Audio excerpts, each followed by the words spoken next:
So, Okay, yeah. good. So I think we're all set. Are you ready? Yes. Okay, well, thank you. Thank you, Rosa, for giving this talk today. And you're going to report on recent joint work with Nicholas, who's here, I think, and with Yosha Deal and Michael Ruddy on orthogonal and special linear invariants of paths via the iterated integral signature. So the floor is for you. Yeah, so thank you for the invitation to talk today. So my talk, so I will focus on the invariants of paths today and how we can see them from the iterated integral signature. So I start with telling you what the signature is again briefly for those who don't know. So with the signature, we assign to any word, so to any multi-index I want to IN, an integral which is like the iterated integral of the path with itself, like components xi1 to xin. And so, yeah, so we define this on any word and then linearly extended to linear space spanned by words, which can also be seen as a tensor algebra. Now we would like to see like it turns out where elements of a tensor algebra are such that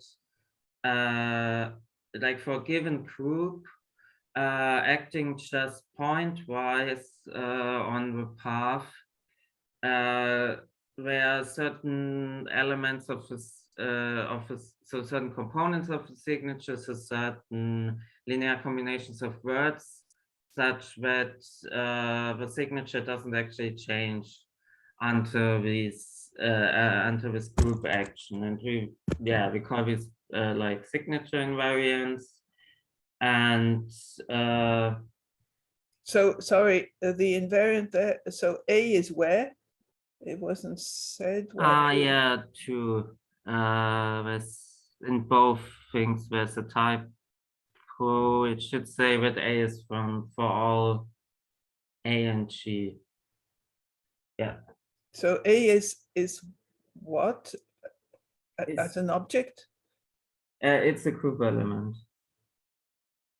Okay, acting on yeah, T of for all RD. A and G, it should say in both lines. Yeah. So the group is acting on RD and hence on T of RD, or how do you make it act? Yeah, so in this line, like it's acting on RD and hence on any point of the path, and so also on the path as a whole. And so it's acting on yeah. So in the end, you get an action on the space of bounded variation paths via yeah. So it doesn't affect the bounded variation property. No.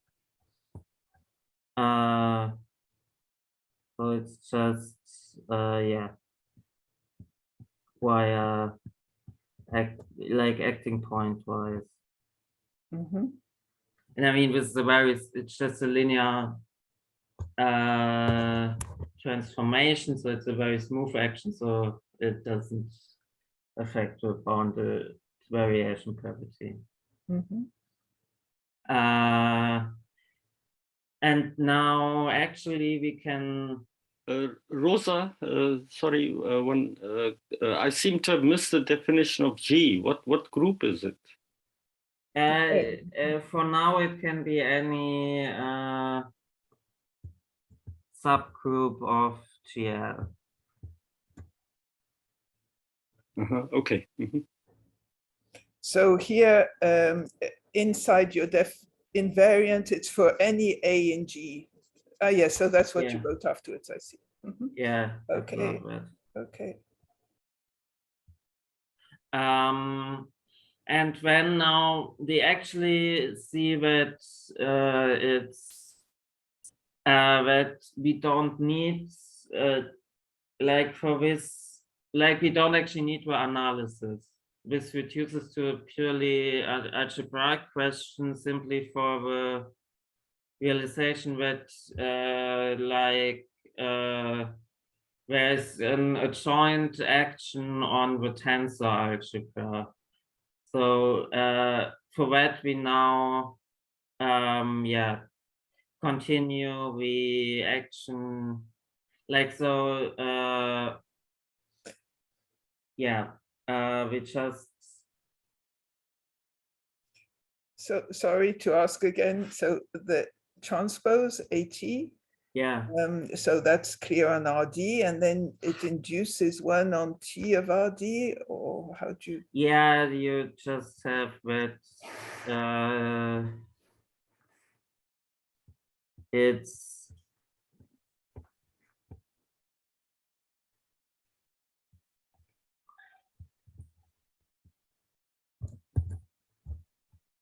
so it's just the induced action, so it's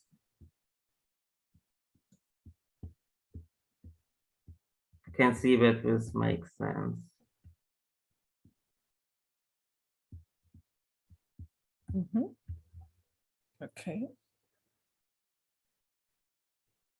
Yeah, and so this is reduced to a purely algebraic problem, and so we just now want to find those elements of the tensor algebra which are invariant under the group action, and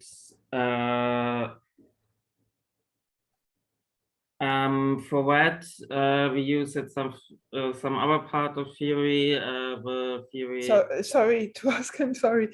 So it's clear, could you go back? It's clear that the second description of the invariant of G is included in the first. Yeah, it's equivalent precisely through this line, like here. Okay. Mm-hmm. Yeah, that's the same thing. Yeah, okay, and through the properties of sigma x, I suppose, because I mean, yes, you have. Sigma. Yeah, I mean, if you look at all paths, when it's you some subjectivity or something. I mean. Yeah, you characterize elements of. You can characterize elements of a tensor algebra by signatures of paths. So the signatures of paths actually are kind of dense in the free Lie group, and then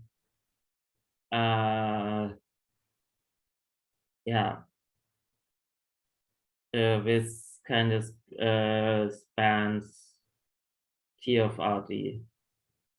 Mm-hmm. Okay.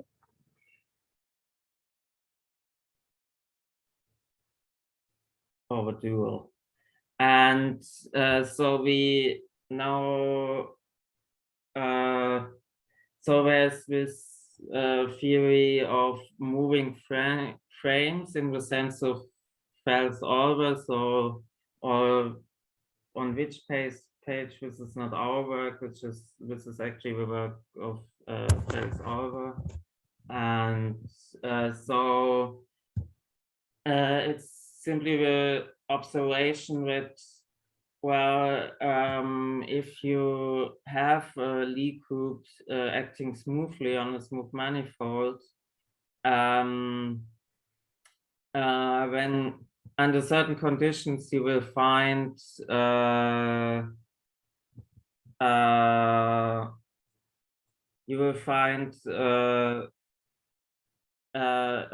smooth map from a manifold to a group, such that it kind of for any group element acting on the manifold element, it will spit out just the inverse of the group element acting. And if you have found such a map, you can actually see that to any map, let's say smooth map on M, you can actually associate an invariant map by mapping X to first to like where the moving frame sends it, and when putting it into the function, and you can quickly see that this is when really an invariant, because I mean, if you have any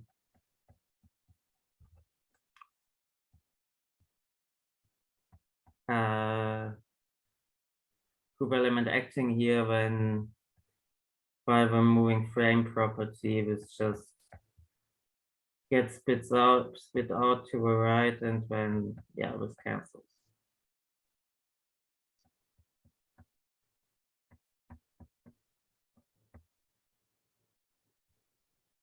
And now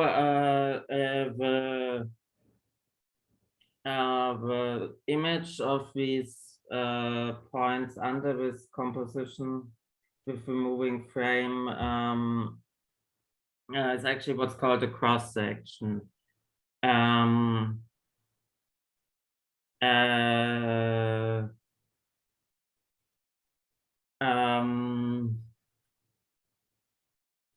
Yeah, so under certain conditions, you actually have that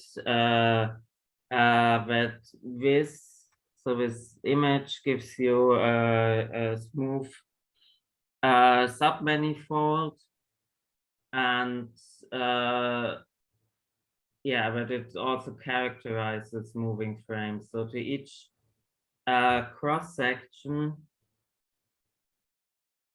this is the smooth submanifold such that it intersects each orbit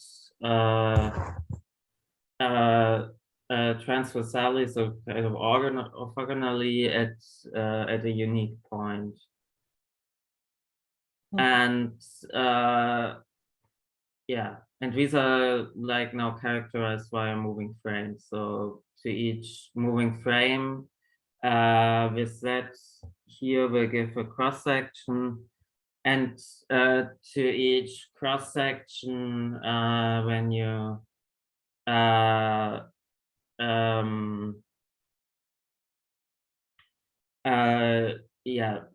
when you choose the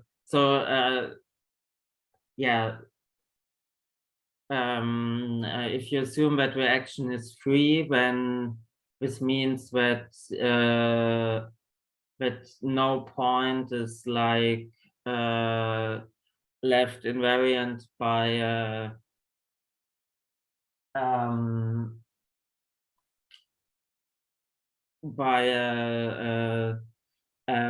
non-identity group element acting on it. And then you can actually find to each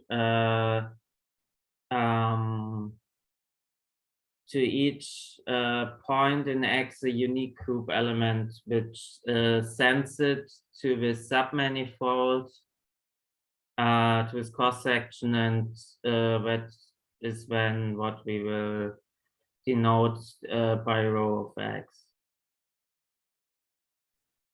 So just, if I may make a comment, this is very similar in spirit to fixing a gauge in gauge theory. Yeah, but I didn't. But then you would look at a G principal bundle over M, and you would do similar things. Yeah. Yeah, thanks for addition. So, I mean, this is what we're going to use now. We can, so in a sense, we want to like our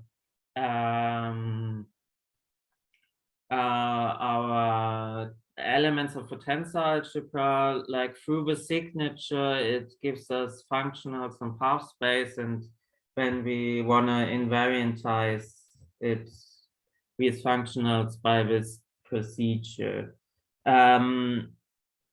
Yeah, and by the way, so I mean, we're looking in what it follows. I kind of always say that we're looking at the full path space, but I mean, here the theory is for a smooth manifold, and actually, like the theory is written for finite dimensional manifolds. So, like technically, we're always looking on like projection of path space, which is a manifold. And may I ask another question? So your yeah. construction depends on your choice of row, doesn't it? The cross section, you mean? Yes, what you're going to do afterwards will depend on this choice of row. What we're going to do afterwards is actually the opposite. We will choose the cross section and then find the corresponding row. So our row depends on the choice of cross section. So yeah, by this statement, you can go both ways. You can choose the cross section or you can choose the moving frame, and then you have the other thing. So just an example for moving frames. If you have SO2 acting on R2, then, well, here you already see that,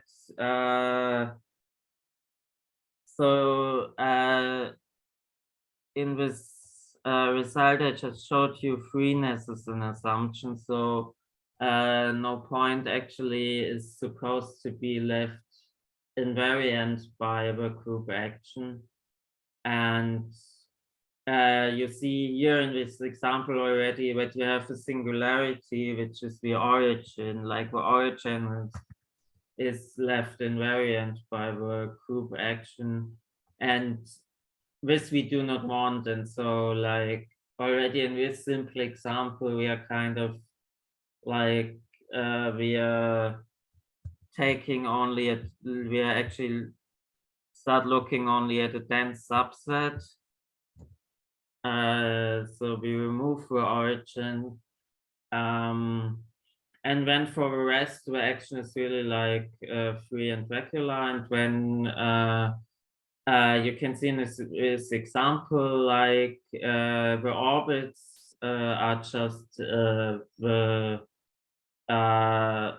circles with centers 0. And as an example of a cross section that you can take, you just take a positive y-axis, and when it intersects each orbit like orthogonally, and we can find a unique map row which when maps each point to this cross section. And in this example, it's actually yeah, it can be very easily written down as this kind of matrix. And you see here, like, so the result was that you get a smooth map here. And yeah, so here we really needed to remove the origin because also from this perspective, that also the like moving frame has a singularity in the origin, but outside of the origin, this map is smooth, and so yeah. This is the solution here, and if we go to actually to the example which we care about, like the orthogonal group. So here we now here this is now the example of R2 acting on bounded variation paths in 2 dimensions. And here you can also see like how this works. So we x and x prime here are rotations and reflections of each other. You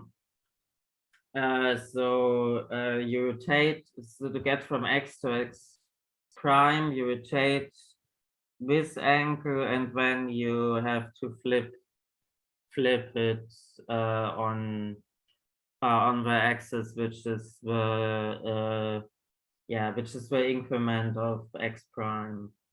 And now what will here be our choice of cross section is actually oriented on the cross section which we just saw. So we rotate the increment to the y-axis, and when we rotate the increment to the y-axis, there's only like there's only not a degree of freedom, but like there's some subgroup action left of freedom, which is we can still like flip it around the y-axis, and so we just choose that actually in this picture it's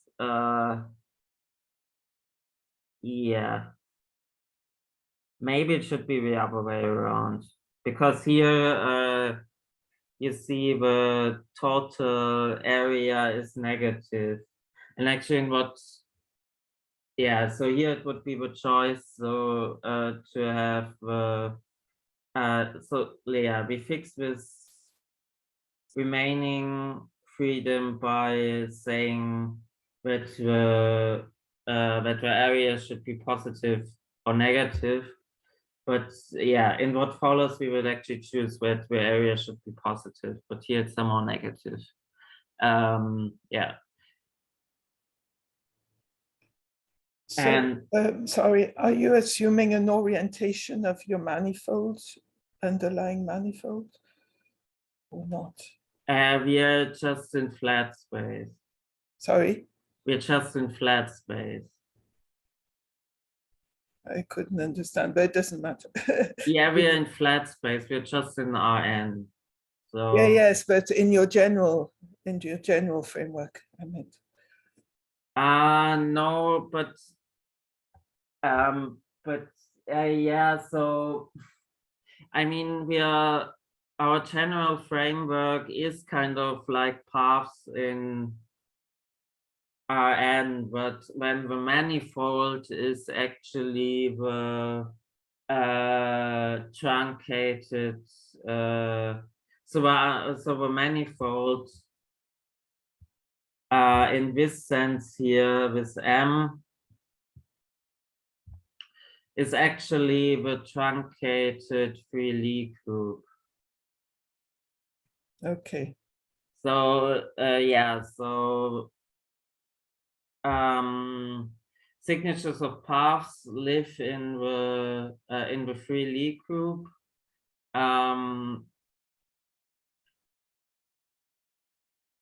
Which is characterized by the shuffle relation, and So it's so you have this rule that so there's this shuffle product between words, and you have this rule that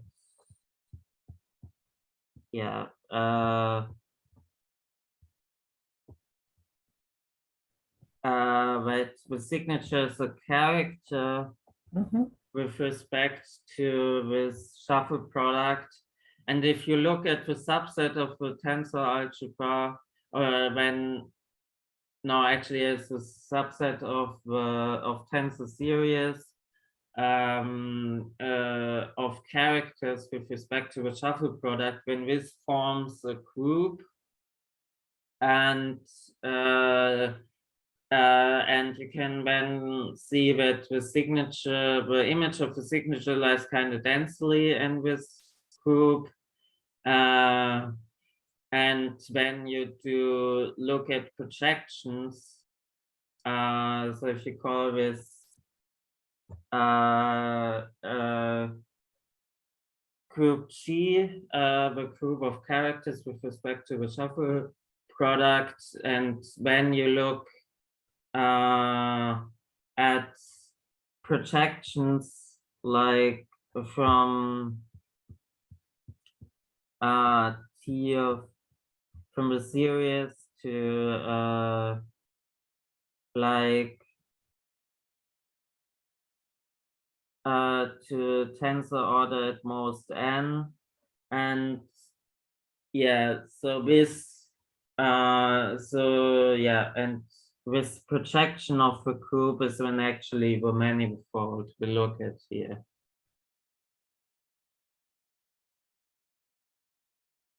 So yeah, so our paths just live in flat space, but for the moving frame method, our manifold is like not a flat space, but with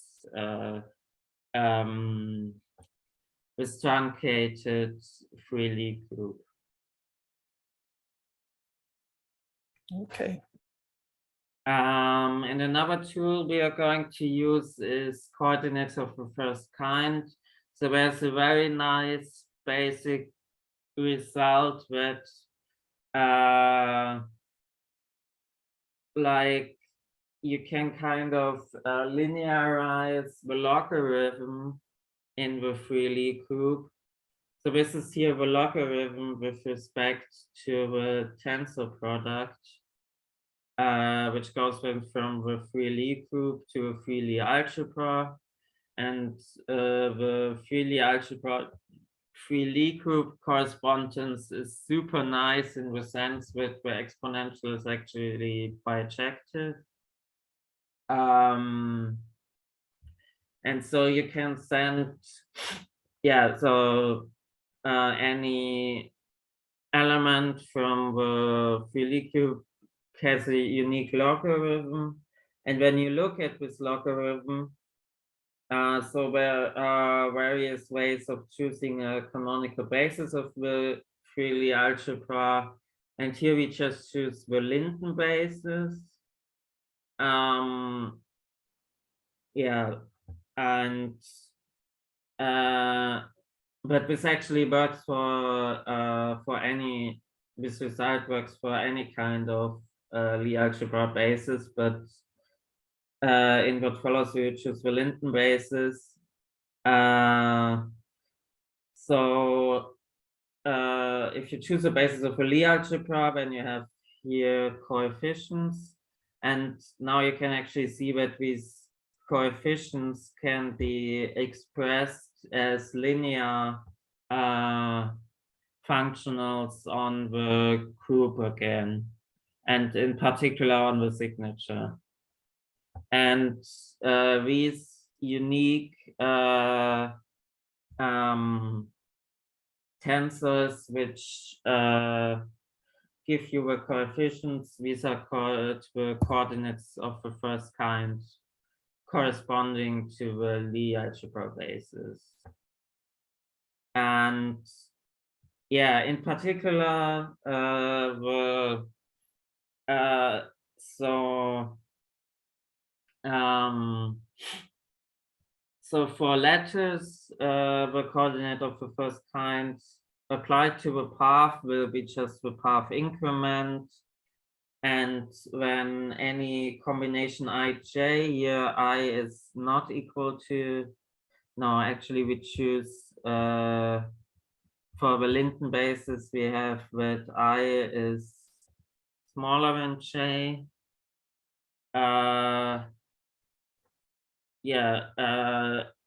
When this coordinate applied to the path is actually the signed area of the of these two path components. And yeah, I mean, for higher order, this gets more complicated.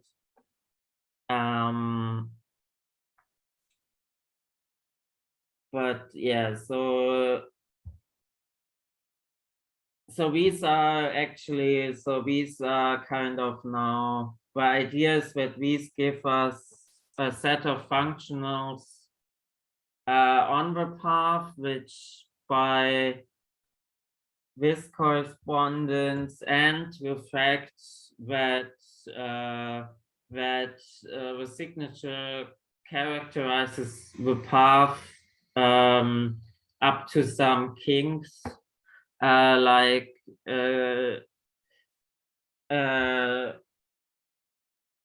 yeah, so this gives us a set of functionals on the path which basically uniquely characterizes the path, and now the idea is to just invariantize these functionals to get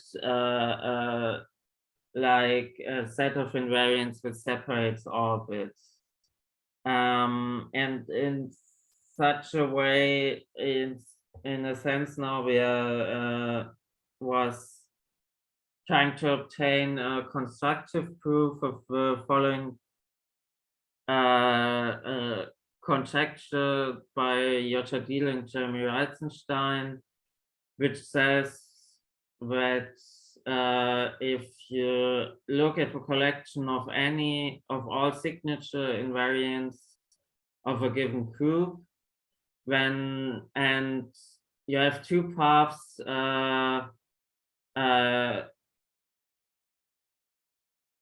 which are the same for all these invariants, then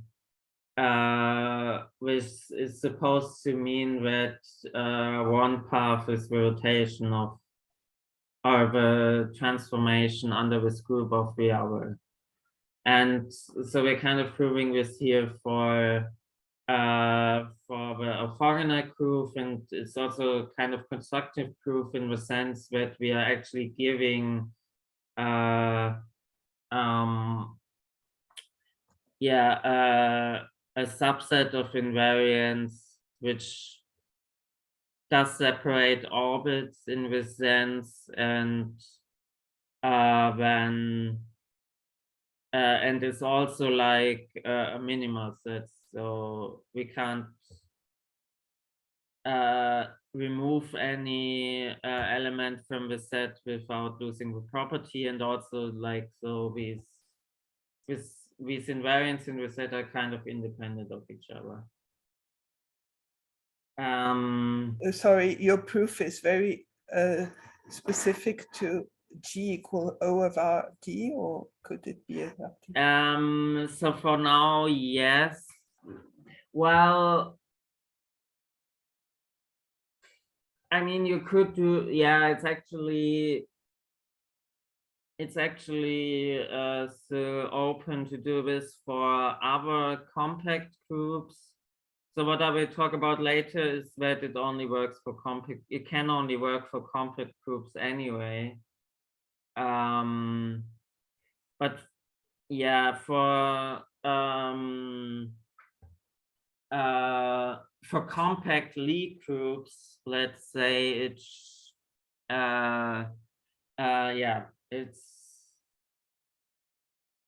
we assume that it works kind of for any compact Lie group.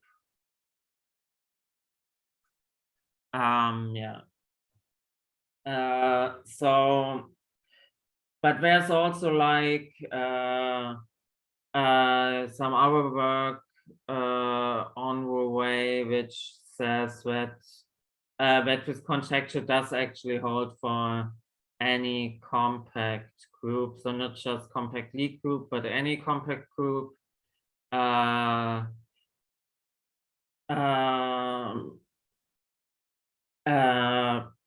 But this result is just like just really precisely proving this conjecture and not giving way to construct these invariants.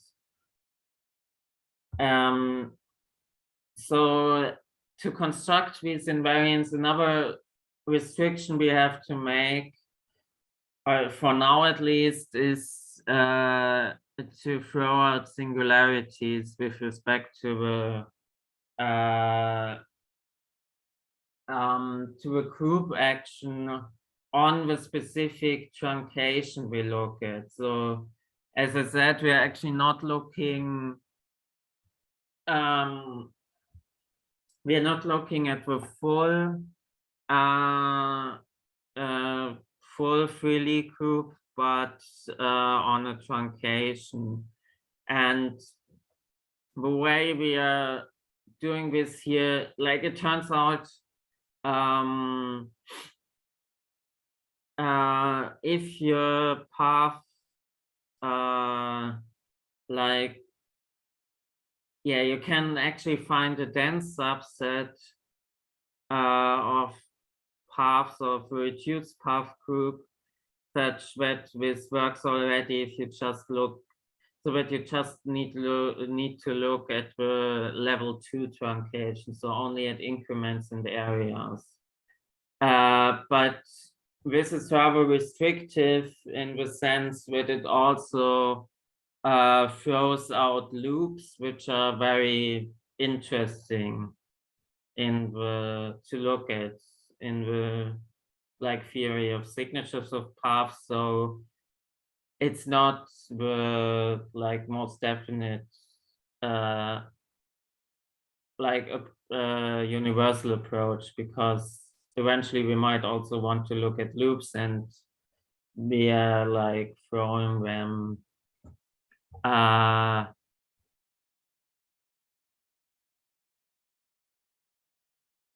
out.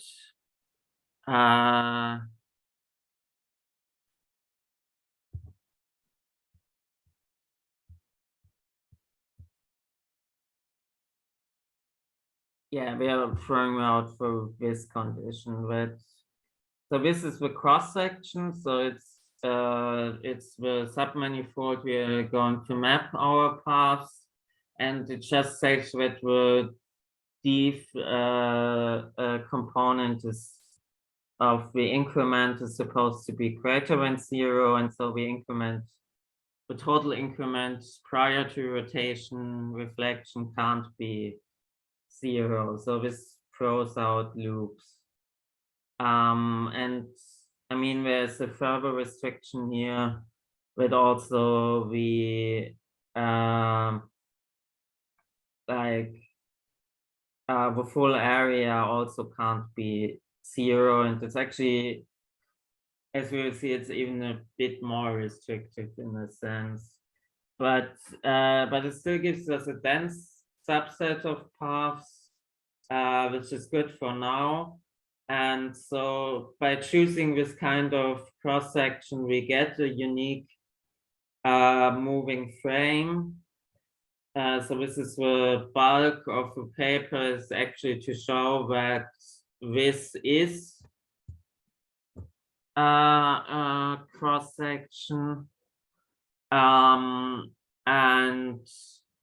yeah, and as soon as we've shown that this is a cross section, we have our existence of our moving frame map. And yeah, so when so you're only controlling the first 2 levels up to, yeah, this is the nice result that yeah, once you throw out some singularities, you only need to look at the first 2 levels. So the whole theory actually can be done by just looking at the first two levels and then extends to the whole thing. But this is only possible by throwing out loops also. If you want to include loops, you have to look at higher levels, but this is not done yet.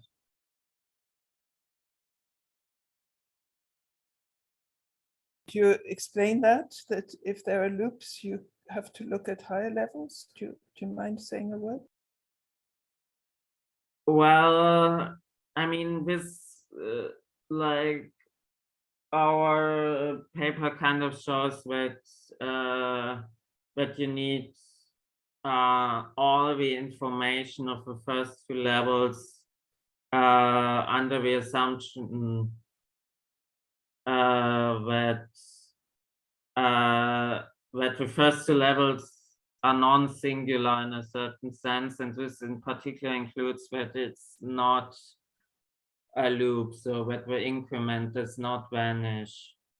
And if the increment vanishes, you lose you lose a bit of information. So in the picture I showed you before, so the point of this thing is you want one way, so you, for each path, you want somehow a kind of standardized version of it under the group action. And one point is precisely that the increment points in the direction of the df axis, so in this example the y-axis. And now if this path is a loop, then you have like the increment is 0, so you cannot like point your increment in a certain direction. So this doesn't work, the approach then. And so you need, since this approach already uses all needs all information from a second level, you will actually once the information of the increment is no longer where, you need more information, and so you need to go to higher levels. But yeah, so the theory of moving frames just tells us now that these invariantized coordinates of the first kind give a minimal set of invariants which also separates the orbits. However, this is not a completely result yet, which is desirable because these, while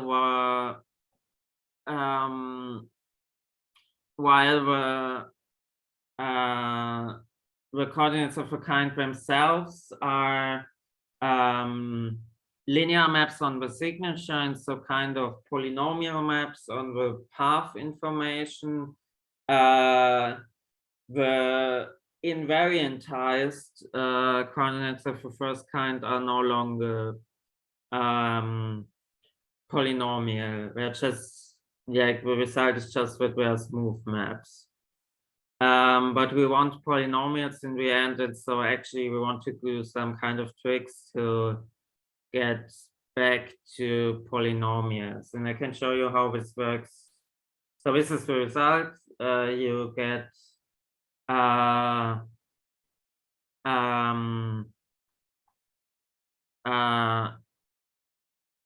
you get that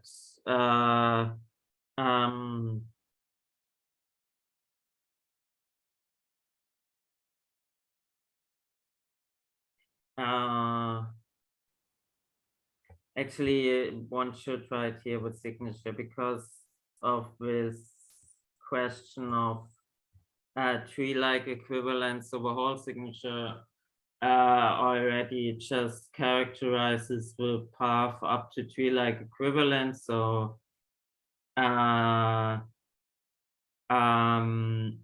this is just to say that some weird tree-like subpaths of the signature are not and now of the path are not seen by the signature. And so yeah,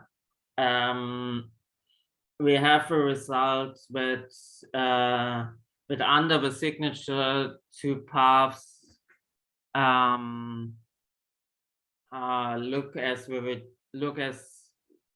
the rotation of each other, if and only if all these invariantized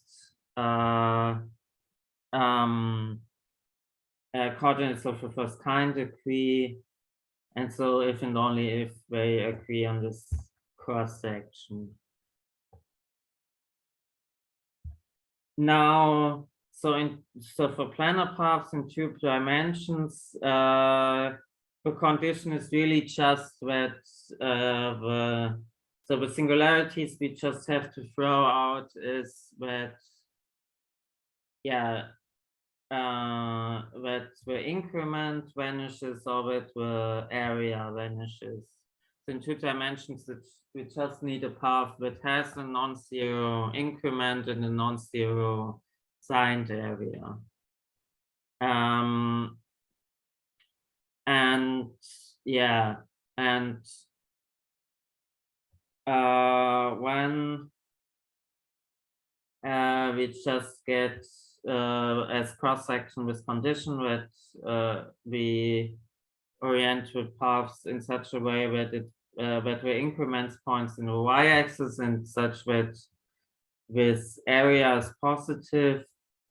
And the moving frame here kind of looks a bit like the moving frame just for we saw for SO2 acting on R2, just that we need also to consider here the flipping, that we can flip the path, and so we get the sign of the area actually. And so the first invariants, so in terms of coordinates of the first kind, look like this. So you just recover the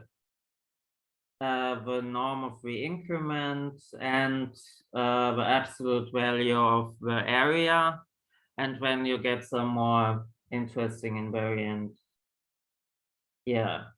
And if you look at this, you can already kind of see you can turn these 3 first invariants can be turned into polynomials by just squaring these 2. And here, like, so this denominator is an invariant itself. So if you multiply it out, you see that the nominator is already an invariant. So this way you can turn these invariants into polynomials, which is actually what we want. And yeah, you can see in, like, yeah, the paper was already online together with a second paper which is in preparation now. It shows that this is kind of always possible to turn these invariantized coordinates of the first kind into polynomials. For 3-dimensional paths, you have again the condition that area that the, so actually here now you have a condition that that the increment does not vanish, but also that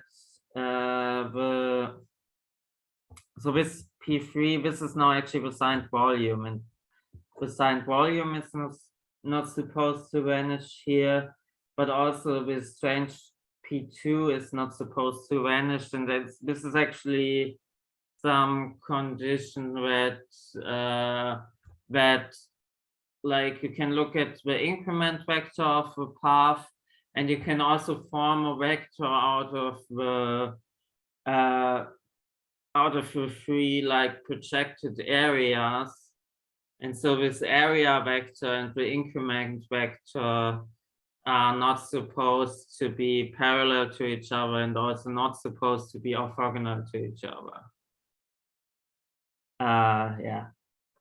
But yeah, the higher dimension you go, the more complicated these conditions get. While on the cross-section, they look very simple. It's just, on the cross-section, it's just the increments not vanishing and some area not vanishing. But yeah, on the full set, these conditions are harder to understand, and yeah.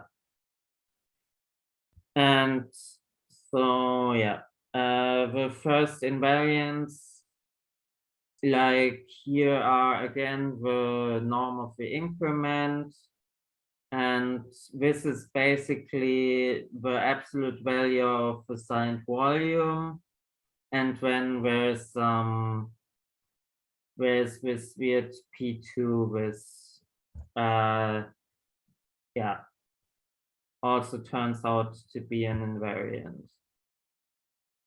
And like from the form of invariants here, you can also quite easily see that you can turn them easily into polynomials again by squaring this one, by multiplying out here with denominator, which is itself an invariant, and then squaring here and here also. Squaring and multiplying out the denominator, and in general, so actually this works in general in some way. So this now goes to a part which is still in preparation.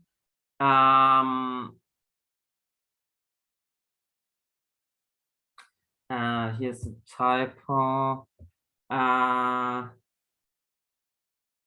So actually for any x, for any bounded variation path x,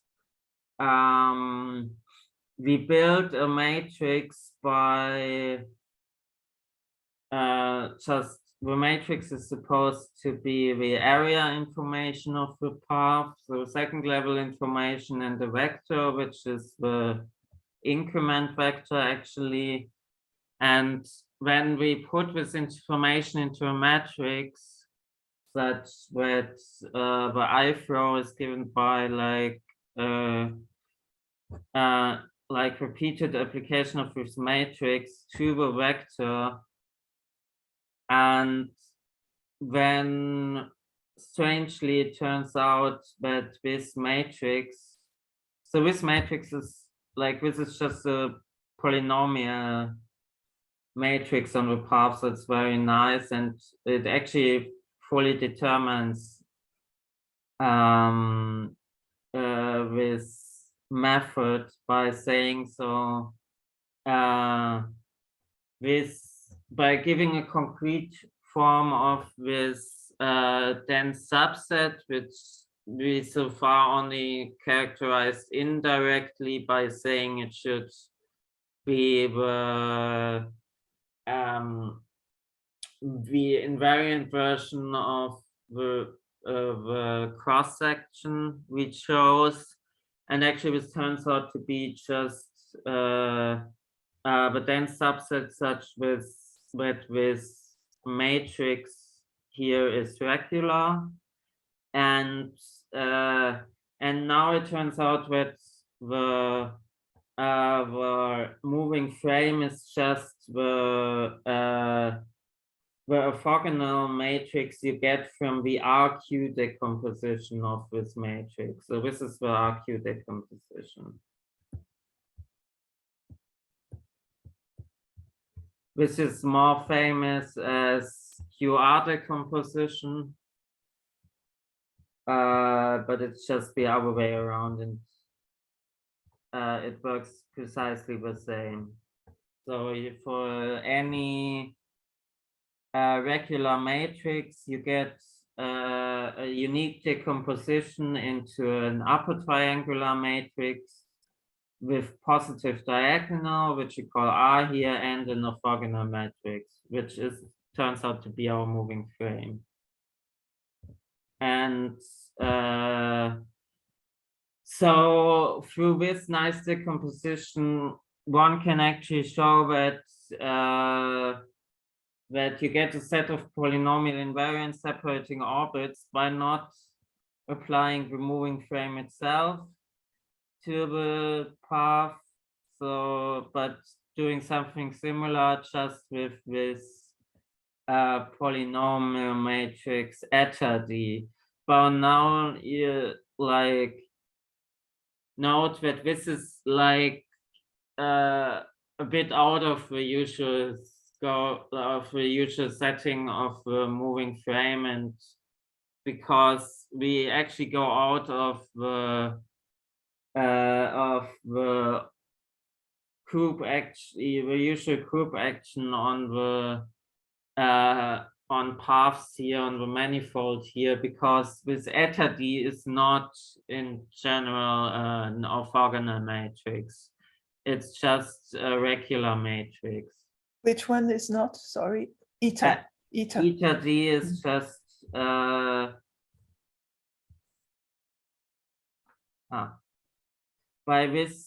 choosing this dense subset, eta D is a GL matrix, and it doesn't have to be an orthogonal matrix.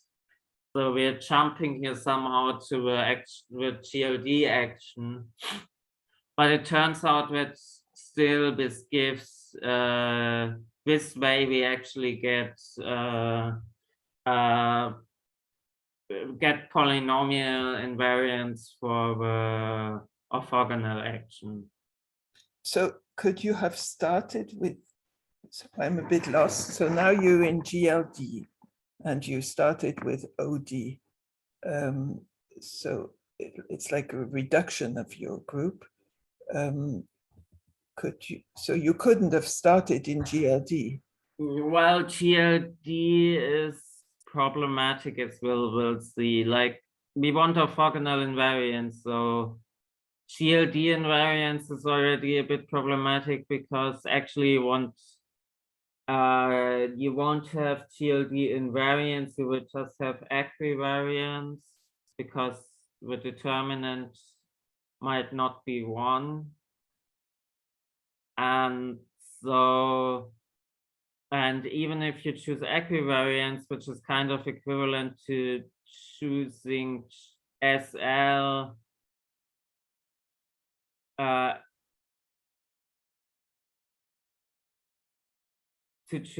looking at now you have GLD invariants, but they are not polynomial. If you want to look at polynomial stuff,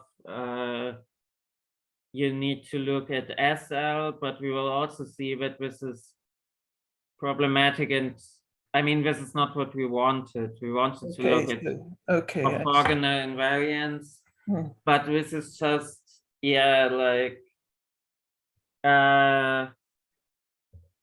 like this just shows that this eta is a kind of polynomial version of the moving frame, which is not a moving frame, but very similar to it, and does also do the job of producing invariance.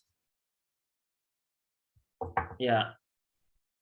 So this kind of solves our problems, provided that we take out these singularities. So now we quickly go to SL, the problem of SL invariance. And it turns out that where with what we actually wanted does not work. So we can actually find a path which is clearly different from the constant path such that all SL invariants vanish. So it cannot be distinguished via invariance from the constant path. So with conjecture, we looked at before, the does not hold true here. And actually, it's for SL, it's particularly nice because you just have that as soon as your path lives in a lower dimensional subspace, so you look at a path in RD, but actually it's ambient dimension, meaning that it can be embedded into a subspace of this lower dimension is lower than D. And under this assumption, all SL invariants must vanish. Which makes a lot of sense in a way, because via SL you can kind of push the path towards any like kind of stretch it out in any single dimension that you want. So if this single dimension that you stretch it out to is just orthogonal to the subspace where it lives in when it gets shrunk to 0. Yeah. And so like to make this precise, actually you can see there was earlier work precisely by Joshua Deal and Jeremy Reizenstein, also describing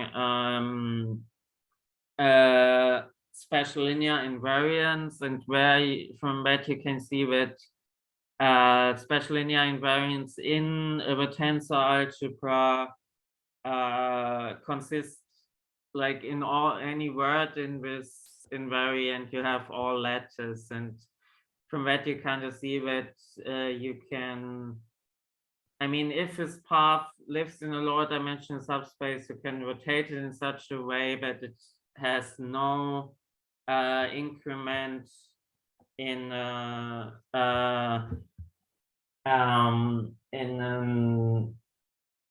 in a standard direction, so 1 to D, and so the any signature component corresponding to a word which contains this letter will vanish, and so you can actually see that all these invariants will vanish. Yeah. So this is pretty simple, but actually you can show in general that for any non-compact group, there's a non-tree-like path which is indistinguishable from the constant path, and thus this conjecture is just not true for non-compact groups. And in general, it just works this way, that yeah, for any non-compact group, like what I just told you, this might not work in any direction, but for any non-compact group, you can always find at least one direction that you can stretch out things to. And so yeah, if this direction is like if a path lives in fact just in 2 subdimensions, and one of them, the dimensions, is this one where you can stretch out things to, when it will not be distinguishable from the 0 path. Yeah. And Rosa, do you think you can wrap up in? Yeah, these are my last 2 slides. So I'm quickly finished. So the conjecture here is actually for SL invariants that we have that we should have this kind of nice determinant theorem, but yeah, that so far it's only shown that if a path lives in a lower dimensional subspace, when the SL invariants vanish, but we would want to make this an if and only if statement. And this would be very nice because when the set of all these SL invariants gives kind of a determinant on the path to check whether it has full ambient dimension, because which becomes less and less trivial, which the higher the dimension kind of, yeah. And actually you can also then quantify like how much, like how much it looks like a path which lives in a lower dimensional subspace. Okay. And how much it looks like a tree-like subpath? And no, this is just this is just the signature problem, which is like so. Oh, how far it is from a tree-like subpath? Can you? This is just what the signature will kind of tell you, but so yeah, the signature just doesn't see like tree-like, just doesn't see tree-like subpaths. So if it's only has full ambient dimension by some tree-like subpath, then this doesn't count. So if you remove all tree-like subpaths, then this is a reduced path, and this is supposed to have full ambient dimension or not. I understand. Is there a way of using these invariants to measure how far you are from a tree-like subpath? How more complex it is than a tree-like subpath? Well, this is not the question here. It's just the question here is how far you are from being in a lower dimensional subspace. Yes, I understand. It was just another question. Yeah, but with our question, which you asked, this doesn't have much to do with invariance. It's more when you have to just look at the full signature and kind of quantify it. And I think when you can do something like this, yeah.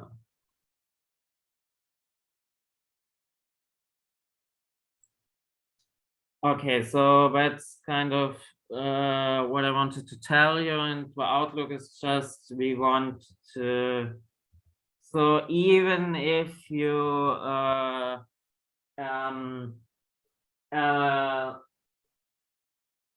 even if you don't have this this conjecture, so even if like the invariance will definitely not be enough to distinguish paths up to SL transformation, still you would like to be able to just in particular with conjecture 2, you would be like to be able to give a set of invariants which fully describes the, yeah, which still fully describes the invariant information that you can get.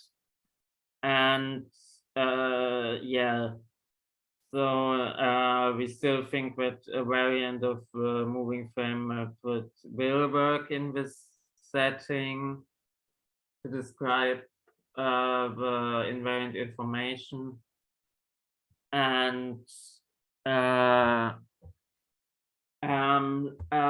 yeah, also for the orthogonal group, we would like to have a moving frame for the case of the of loops. So in particular, so when this condition, like with so which will not lie in this UD here, and yeah, it would be interesting to check if where we can also find such a nice polynomial version. And yeah, so that's my talk. Thank you very, very much. It's on the. Thanks a lot, Rosa, and for this very nice overview. Okay, so thanks a lot. There were a few questions, but I'm sure there are more.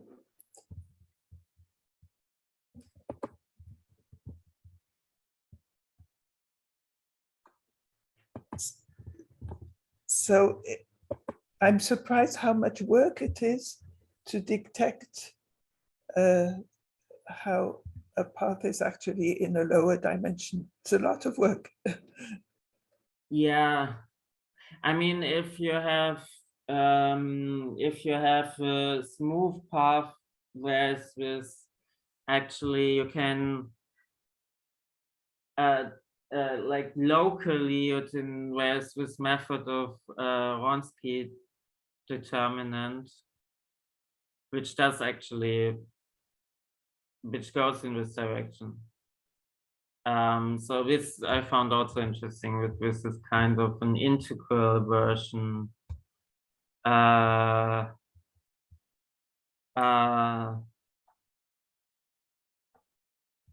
This would be kind of an integral version of the Wronski determinant.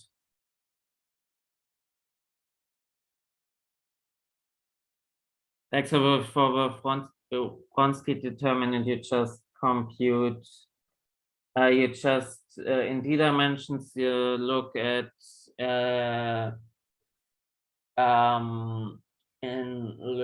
d points and you compute d minus 1, I think, derivatives, and when you just take the determinant of this matrix and when you see if these are linear dependent or not. Yeah.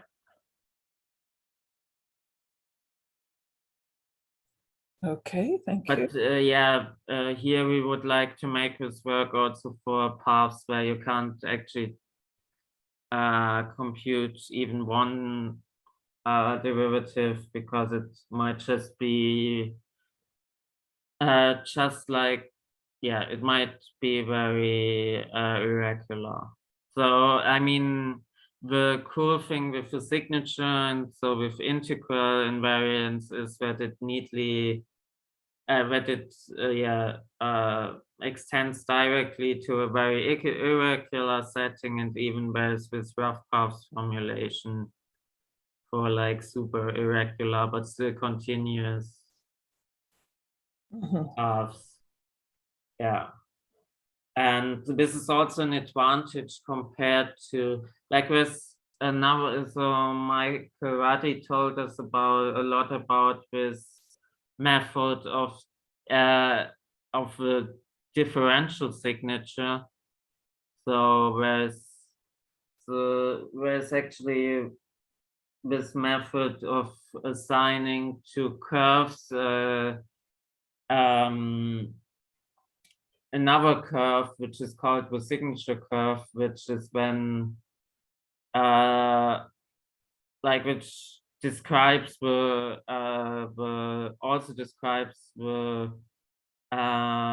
orthogonal invariant information, but this is not this is a differential procedure, so this will fail as soon as you are not differential anymore. As soon as the path is like has only one kink where it's not differentiable. Thank you. Other questions, comments?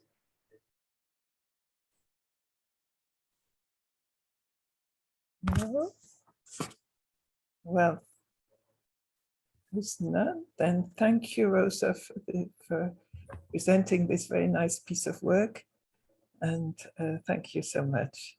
Yeah, thank you all for joining. So you've recorded the. Yeah. So would you like, when it's